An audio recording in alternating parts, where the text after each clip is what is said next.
Dando sequência nesse vídeo que eu tô fazendo de 14 em 14 minutos, né, para poder concluir o que eu tô fazendo hoje. Então hoje eu tirei o dia para organizar a parte de periódicos, né, a parte de revistas. E essas publicações, né, essas que eu escolhi porque eu fiz uma triagem, eu fiz uma doação. Eu tinha doado muitos muitas revistas eu tinha colocado lá no sítio da Pacatuba. Só que quando começou a ter uns problemas de sumir algumas coisas e tudo, então eu tirei de lá e eu fiz outra doação. Então os livros não, eram revistas, que eram revistas que eu assinava também, recebia todo mês ali da Canção Nova, né? Então eu recebia todo mês, eu recebia as revistas da Canção Nova. Tinha também livros infantis, que eram os livros infantis que os meus filhos ganharam e que eu comprei tudo. Então esses livros, eles foram doados para a Marina, filha da Sabrina, ali no tempo que eu não sei se ela ainda mora ali perto de Iguatemi, mas enfim, a Sabrina. Então foi a última visita que eu fiz para ela, a tia chata. Então a última visita que a tia chata fez eu fui levar essa doação de livros, né? Ela acho que ela não tinha nem idade de fazer alfabetização. Mas então esses livros infantis que estavam lá no sítio da Pacatuba, eu fiz essa segunda doação. Então eu tirei de lá, remanejei, né, praticamente. Eu tinha levado para Pacatuba, mas como estava sumindo, estava acontecendo muita coisa na Pacatuba, então eu tirei de lá. E como eu já tinha colocado esses livros da triagem para doação, então eu só fiz um remanejamento. Então eu tirei de lá, né, é uma transferência, digamos assim, e doei para Marina, que é a filha da Sabrina, que é uma colega que eu tenho desde tempo de cursinho, não, tempo do 2º grau, que lá no equipe, eu conheci a Sabrina lá no equipe. Então esses livros infantis e revistas, muita coisa infantil, então eu doei para a Marina. Então, inclusive tem umas anotações em cada revista que eu mesma fiz de próprio punho, que no tempo quando a gente faz uma doação, é importante que isso fique registrado, porque para evitar o problema para quem recebeu a doação. É por isso que às vezes existe o livro de tombo, né? Quando um livro ele vai sair de um acervo, ele precisa estar registrado. O que foi que aconteceu com aquele livro? Ele foi um descarte? Ele foi pro lixo? Ele foi para reciclagem? Esse material foi para onde? Foi doado? Foi doado para onde?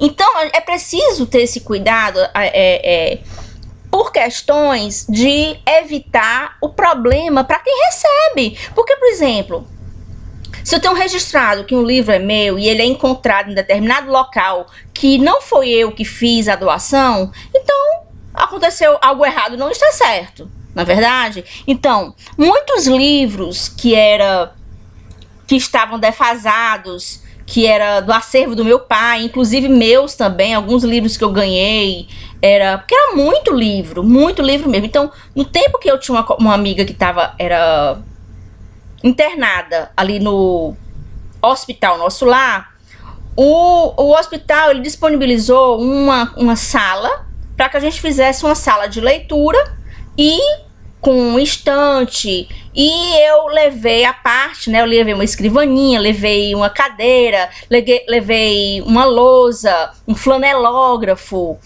e expositor de livro, e vários livros que eu adquiri durante muito tempo, e livros também que estavam defasados, livros de direito que eram livros do meu pai. Foi muito livro.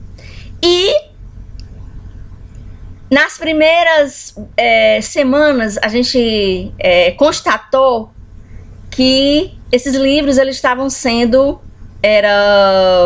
extraviados. Tinha livros novos, vários livros que eu ganhei de várias pessoas. E esses livros, eles estão no livro de tombo registrado como doados para o Hospital Nosso Lar, nesse projeto dessa sala de leitura, do tempo que essa minha amiga estava internada lá e que eu ia fazer visitas, e fiz um trabalho voluntário por 3 meses lá. Foi 2011, mais ou menos, né? Mas então, voltando ao assunto, por que é importante a gente fazer esse registro? Porque quando a gente vai tirar um determinado material de algum canto para fazer doação, esse material ele não pode sair sem nenhum registro. Por isso que existe o livro de tombo, né? Ah, o livro tá ali. Quando a gente chega final de ano, toda unidade informacional, todas unidades de documental, precisa fazer essa triagem. O que é que vai para o descarte? O que é que vai para doação? Essa doação vai para quem? É material de livros ou de documentos confidenciais? Como é que você vai fazer o descarte de documentos confidenciais? Não se faz o descarte, você tem que fazer alguma... tem aquelas máquinas, né, que a gente coloca e sai triturado o papel. Não se faz doação de arquivo confidencial. Então isso é a premissa. A premissa de gestão documental é saber para onde vai cada arquivo, cada livro, cada material, cada CD. Por quê? Porque isso é um controle que existe dentro da gestão documental. Se eu preciso trabalhar com gestão documental para recuperar uma informação, imagine onde está armazenado essa informação. Por exemplo, no tempo que a gente armazenava, era no disquete, né, 3,5, né, aqui naquelas caixinhas, né. Então essas caixinhas aqui, eu peguei algumas caixinhas e eu fiz como se fosse aqueles porta-treco, né. Coloquei aqui, personalizei, coloquei aqui tá mal feito porque eu fiz só para demonstrar.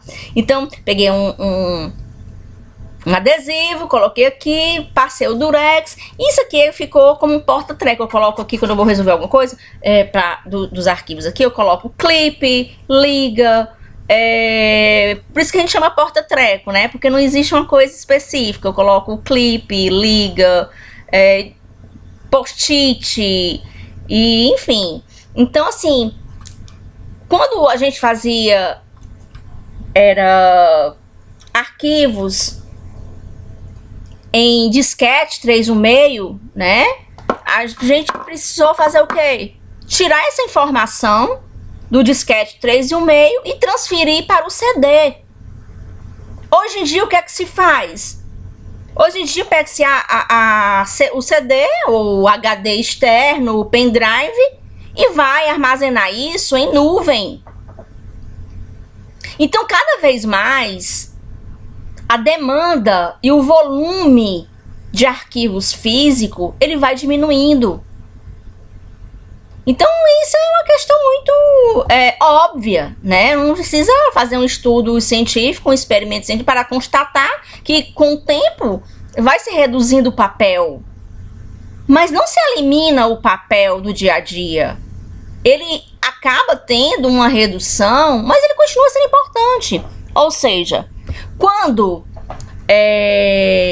existiam as pinturas, né? Os pintores pintavam pessoas e paisagens, tudo. Então, quando saiu a máquina de fotografar,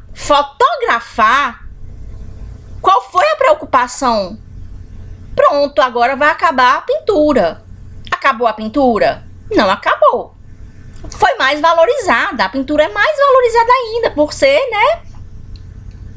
Toda a questão que envolve a arte e toda essa questão que a gente não tem como saber o que é arte e o que não é arte, né? Mas então quando se trouxe quando os avanços tecnológicos chegou no arquivo em nuvem, acabou o arquivo em pendrive, dispositivos.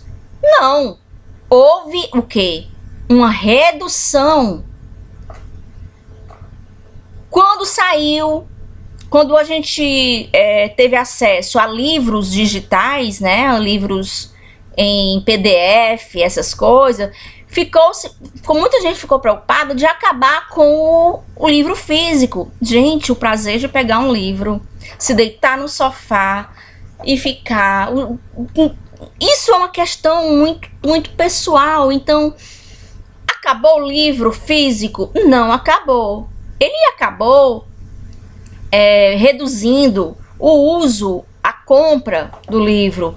Mas ninguém deixou de usar livro. Eu, por exemplo, eu adoro pegar um livro quando eu vou ter os meus dias de descanso.